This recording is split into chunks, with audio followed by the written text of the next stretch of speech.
Welcome back to more human resource machine. So we are currently at this year 20. Okay, we are still left with some like 8 of the blue levels before we go on to the green. Okay, right, let's the left path is harder, and I'm really not sure how much time I need to complete them. It's going to get harder, so let's just go by the years. Okay, I'll just complete year 20, then 21, 22 in that order. Maybe I think you alternate between them. Okay, correct, like 7, 8, 9, 10, 11, 12. Okay, so you alternate between them. Maybe you will give a good mix of difficulty. Okay, it's easier to manage that way. Okay, so let's give it a try. Year 20 multiplication workshop. Okay. It seems like only yesterday we were learning about adding on memory. We worked so hard back then. Sure. Okay. First thing first. All right. Let's listen to the boss. Okay. What other things you want to say? Hope you enjoy new label marker. I personally prefer to label just about everything. Okay. Copy for, what does it even mean? Yeah, I agree. Yeah, it's good to have a label so that we don't call it sell for, we call it something. Okay. Sure, you're not supposed to eat. That's really weird. Yeah, you're not supposed to have sandwich that you don't eat. Okay, so okay, some sample code is written. What it actually does is it actually copy from this cell and put to this cell. Okay, let's verify. Alright, copy from 0, that cell, okay, and then you put to hello. Right, so labels is useful. It make our code easier to read. So instead of cell 9 and cell 6, okay, it's called cell 0 and cell hello. Right, I don't actually need cell hello. Sure, let's delete it. 0, I'll prefer to call it 0 like this. Okay, 0. Then I'll remember that this is not cell 0 per se, but it contains the value 0 for my own usage. Alright, so I like to label it this way, so there isn't ambiguity, right? Okay, correct. You can see there isn't any ambiguity that this actually meant the label. Alright, but I don't need this code. Let's remove it. Okay. Multiplication workshop says take two things from inbox, multiply them, outbox the result. Don't care about negative numbers. We can assume they are, I guess, positive or 0. Alright, that's good to know. Okay, so give me an example. Say is 2 times 2 is 4, 0 times 8 is 0. So we can still have 0, okay, but no negative number, I guess. Okay, good to know. How are we going to do this? Okay, let's try to solve it naively first. Okay, if we can reach the optimization challenge, we will, but otherwise we just solve it and move on. Alright, let's not be too perfectionist. So I think in the value, a naive thing to do is I would like to copy to one of the cells. Let's say this cell. Alright, I'll just name it x1 for the first input. Alright, then what happened is I will take another input, okay, and then I will copy to, let's say, here. Alright, and I call it x2. Alright, then what happened is I would like to check how should I do this.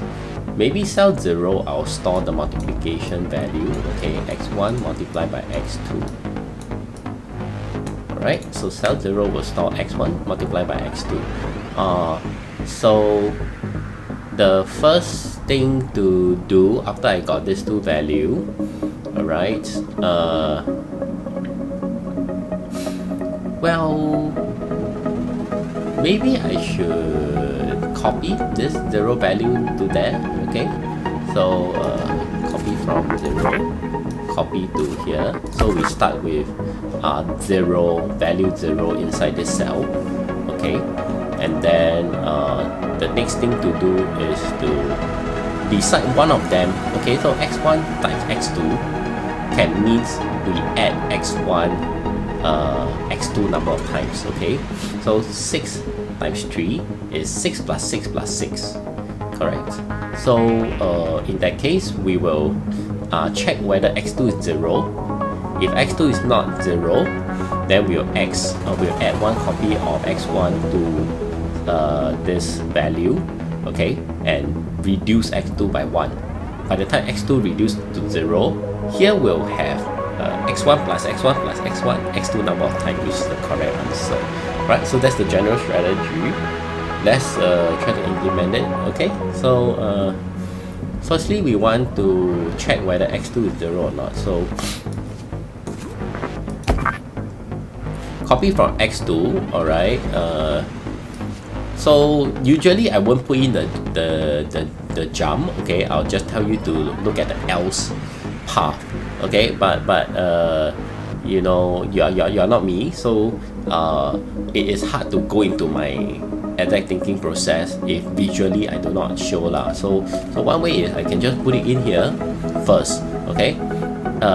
This is a very useless jump, right? Okay, so if you see this, okay, mentally just treat it as we haven't resolved it yet. Okay, we are going to resolve the else part first.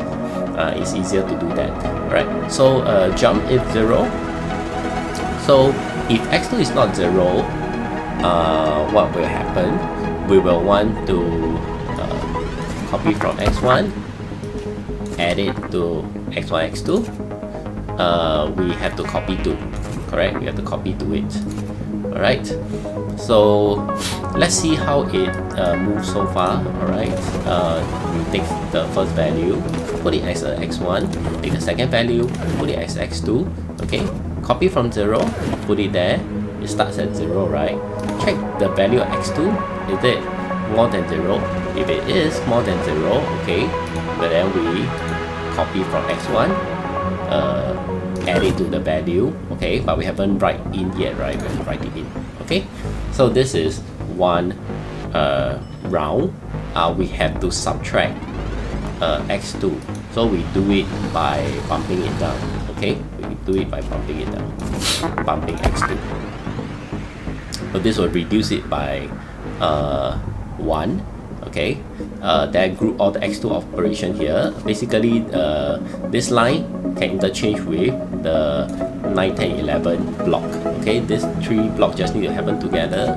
Alright, so this one I can place either way. I place it here, it's closer than x2, that's intuition. I really don't know how to explain other than years of experience. You know, later we are going to optimize things away, okay?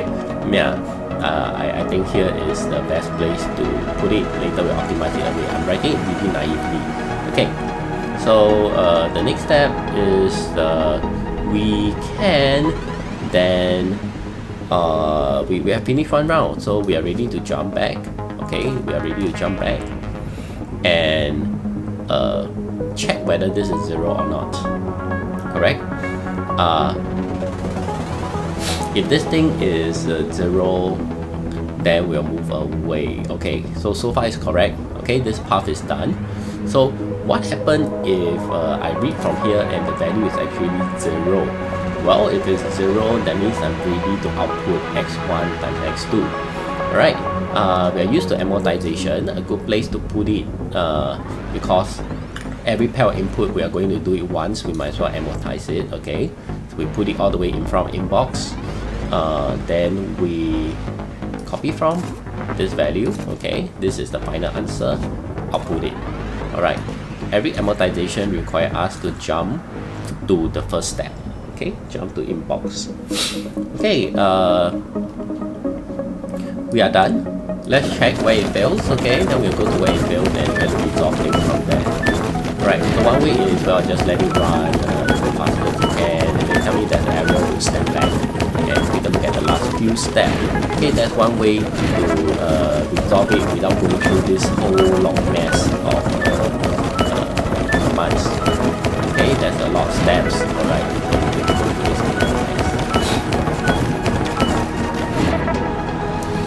Okay, let's take a look how far we are away from the optimization results. Okay, size challenge, you need 15. I'm a little bit over. Okay, speed challenge. Wow, this is horribly over. Okay, very naive code. It seems that we are closer to the size challenge than the speed challenge. Okay, let's try to see whether we can get the size challenge done. Okay, let's see whether we can get a size challenge done. So I was mentioning that there's this part that we bump, right? Okay, we copy from x2, we check the value 95, right? So its value will be 5 the first time we see it. It'll decrease to 4, decrease to 3, decrease 2, decrease 1. When it decreases to 0, it is time to complete. That means here we have the correct value. 5, 4, 3, 2, 1, 0 give us the correct value. But this is just a counter. So observe the x2 doesn't involve in the calculation, right? It just counts the number of loops we have. x1 is the thing that we keep adding to it. So actually counting 5, 4, 3, 2, 1, 0 is the same as counting 4, 3, 2, 1, 0, negative 1. Okay, that is now a negative 1. I've shifted it to the left by 1. Okay, so it's the same. So another way we can do it is we bump first. Okay, we bump it down first from 5 to 4. Okay, then we don't jump when it's 0, we jump when it's negative 1. Do we have such a jump? Yes, because everything before that 4, 3, 2, 1, 0 are non-negative, correct? Only negative 1 is negative. We can use if negative jump instead of if 0 jump.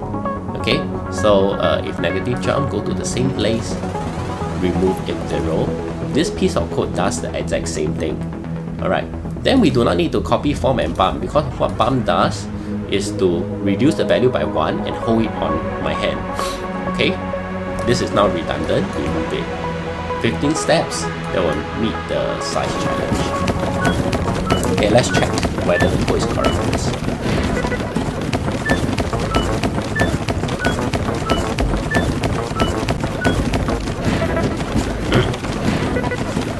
Okay, so far looks good. Things can put onto the conveyor belt without throwing error by now. Should more or less be correct. Okay, but still a little bit inefficient. For example, we are taking a lot of effort for 0.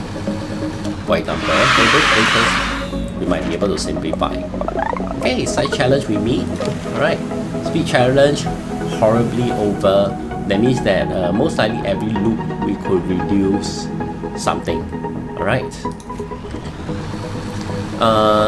Usual, let's put a label, call this size. We successfully create a size challenge.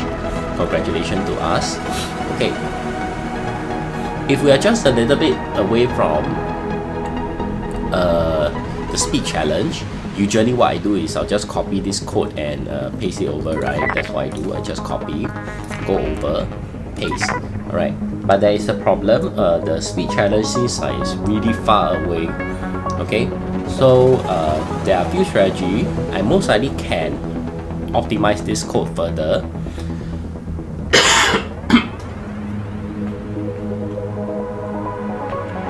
Okay, I can most likely optimize this code further, but there's also another way. The usual way that I write code, right, naturally optimize for size. Alright, I try to reuse code as much as possible. Another way, right, is to code out as verbose as we can, but taking as much of the usual shortcut. Okay, not the really optimized shortcut, usual shortcut. Okay, and then we only reuse code when it's convenient. That require us to start from scratch. Okay, so we are going to start from scratch. This is what I mean. Alright, we always focus on every optimization that's easy to make. First thing, we take in things from the inbox. Alright, how much? Yeah, very far away, right? Very far away. Okay, take things from the inbox. The first thing is to observe that, hey, it could have been 0. If it's 0, we could actually immediately have a way to end it, correct? So we add this thing in. Are we wasting step? Yes, we are using one step here. Okay, we likely will miss the size challenge, but that is okay. because we shortcut the case where the first value is 0. Okay, if it's not 0, then how? Well, I'll copy to x1. Sure. Next thing, I will take in from the input again. Same thing, the second value could have been 0, correct? So if it's 0, then we could shortcut again. In fact, we can directly just output it because that value is 0. The multiplication result is 0. We just output the second value and we are done. Alright, but we are not going to settle that. Sorry, I jumped the gun. Okay, if it's not 0, then I copy to here. Alright, we have saved a bit. The next thing I find useful to save is that we may not need to copy 0 over to here. Because we have handled the case where x1 is 0 and x2 is 0 separately, okay, we know that this for sure is not 0. Correct? This for sure is not 0. So both of them are not 0. So we can immediately start adding things to here. Okay, so the initialization step, okay, is to copy from this thing, copy to here. Okay, so instead of 0, we start with having one value there. Alright, this is inefficient. Okay, this is inefficient because effectively we want x1 value to be there, right? So the first time where we are still holding on to it, we can actually copy already. So it's the same, both are equivalent. Right, so till here, we take in the first value. If it's not 0, we chop it here, we chop it there. Okay, both place. If the second value is not 0, we chop it here. Okay, same thing, we are going to use it as a counter. Alright, so so now after we copy to x2, we can immediately bump it, right? We can immediately bump it. Alright, so 9, 5, correct, 9, 5. Here is 9, x1 is 9, x2 is 5. Alright, we have already added one copy there. We have already added one copy there. We are ready to bump it down. Alright, and we are going to do what I call unrolling. Okay, in computing, unrolling of loops is a very useful concept. You just code out the loops every iteration. Okay, this is what I mean. So you bump it down, and then what happens is we are ready to check whether x2 is 0 or not. Right, if x2 is 0, we are ready to return. If x2 is 0, we are ready to return the value here. Okay, so if this is 9 times 1, 9, 9, 1, let's say it's 9 times 1, okay, immediately I bump it down, it will be 0. Am I ready to return? Yes, because the value here is 9. I'm ready to return it. Okay, that's the correct answer. Alright, so this is the right time to check whether it's 0. If it's not 0, there's some value here. We should continue to add things, right? So we should continue to copy from x1, add to the value of x1, x2, copy to it. You need to copy to it. Okay? After we copy to it, what happened? This value increased, right? We are ready to bump it down and check. So time to bump x2 down again and check. Alright, then don't be shy. Code continue what should be done. After you bump it down, if it's still not 0, then what happens is I should copy from x1, I should add to this thing, then I should copy to this thing. Okay, and then I'll repeat the bump and everything. Alright, so observe that it has repeat. Yes, of course it has repeat. So the aim is somewhere here, right? Okay, this is a finite length. Eventually, if the string is long enough, we will be wrong. So if let's say this is 5, right? The value is 5. We are going to repeat it 5 times. Okay, the loop. Okay, the loop takes 5 loops depending on how you define the loops. Okay, I need 5 sets of this thing or 4 sets of this thing. Okay, so if the string is long enough, you can't complete using the string of command you have. Alright, it's not enough in length. We have to jump somewhere. Alright, so unrolling gives us an idea of how the code looks like. Okay, it looks like this and it goes infinitely. okay, and therefore there is a certain point that we need to implement jump. Okay, well, each jump take one step. Okay, you will hit our step count.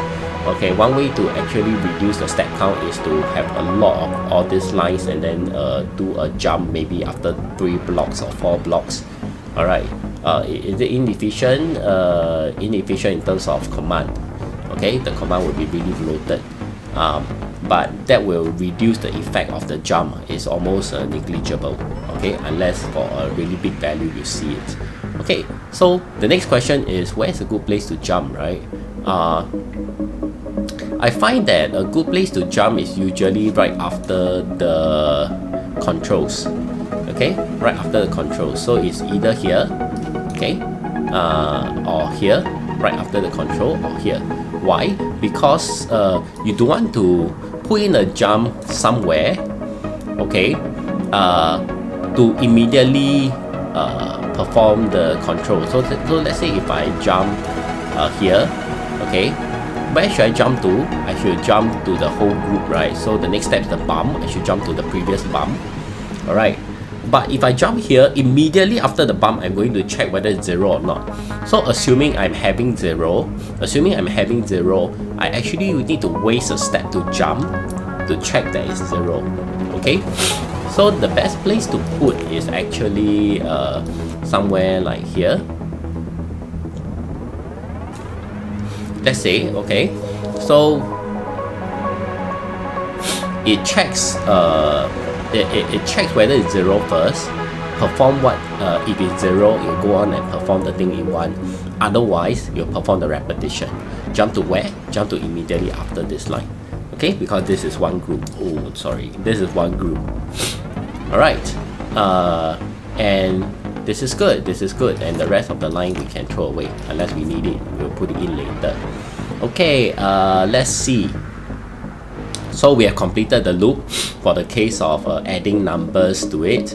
Alright, what if x2 is 0? If x2 is 0, we are ready to add. We are ready to add we are ready to retrieve x1, x2, okay, as the final answer if this is 0. Okay, once again, this is the most common step that will occur, this one, correct? Having one of the entry 0 is rare. It is there, but it's rare, okay? The most common case is both is not 0, the second value may not even be 1, then it will sync here. So since this is the most important step, we should amortize this step, right? Okay, put it all the way in front. Amortize the most important step because you sync the most. Okay, when this thing happens, what we want to do is to copy from x1, x2 and throw it to the outbox. Alright, since we amortize, we have to jump. Okay, this is complete for this one. Okay, here, what happened if at the start x2 is actually 1? We bump it one time, immediately it becomes 0. Then same thing, we want to read this value and return. So you'll go here, same thing, read the value, return. Okay, so luckily we can reuse the block. Otherwise, I think it's okay to define a new block. It just doesn't get to amortize. That's all. We'll take a look at the optimization to see whether how far that is away. Okay, but for this case, luckily we can amortize. All right. This case, if the inbox immediately after that, the second inbox, so the second value is 0, then how? Immediately we outbox it. Okay, and luckily what we amortize looks like this, right? This is the most important step, we have to amortize that. Luckily the last step is outbox, so we can actually just point here. Then we make use of the outbox, we save time. Okay, and lastly, what if the first inbox is actually 0? If the first inbox is 0, what we want to do is to read the second value, but output the first. Okay, output the first or output 0 or something like that. Okay, we need to output 0. One way is we can output, we currently read the first value, right? Okay, so we can output this value first, then read in an input and don't care about it. Okay, so it doesn't really fit into the procedures in front, then we just put it behind. That's very okay. take in the inbox. If it's 0, then how? Immediately outbox that value, okay? Take in the second value and just ignore it, and we are ready to start a new chain, okay? Start a new chain is here, right? Okay, you go to the inbox again to read in the first value. Okay, this is more or less there. Okay, we'll just run, see whether we miss anything, then we'll pick the box. Okay, subtract the 0 place there, that's correct. Alright, so oh, this is 1. Okay, that's really painful. That will be really painful. Okay, so sometimes if the value x1 is seriously larger than x2, it's really painful. Alright, let's see. Okay, so size challenge we really just don't make. Okay, very painful. Speed challenge, nice. So we just barely make the speed challenge due to some amortization. And the way that we solve it is a little bit different. We employ a certain kind of so-called just code out what you need to run fast. If you can save code, then we save code. If we cannot save code, then we don't. Alright, so it's a very different strategy from how I usually code, which lean towards solving for size. Right, so I'm going to just call this for speed. Maybe it's possible to reach both speed and size. We have some examples, right, in other years, other level, but let's not overly pursue them because the really optimal one that really satisfies all optimization challenge may not be optimal to read, okay, for human reading. In that case, I personally think that there's no point to pursue that. And let's not be perfectionists, okay? This is an enjoyable channel, okay? You shouldn't stress out watching my channel, alright? So I guess this is good. This is good, alright? Okay, so that is for level 20. Okay, this is a hard level. It seems like it's actually a good time to just pause. Okay, I guess level is getting harder. Maybe sometimes I can only do one per video. Okay, but anyway, I hope I did a good so-called demonstration about how this level looks like. It's actually pretty interesting, the multiplication problem. Okay, so if you enjoy the video, do like and share. Okay, and also click on the subscribe button to join me on more gaming fun in Human Resource Machine. Alright, so Papa is done. Enjoy.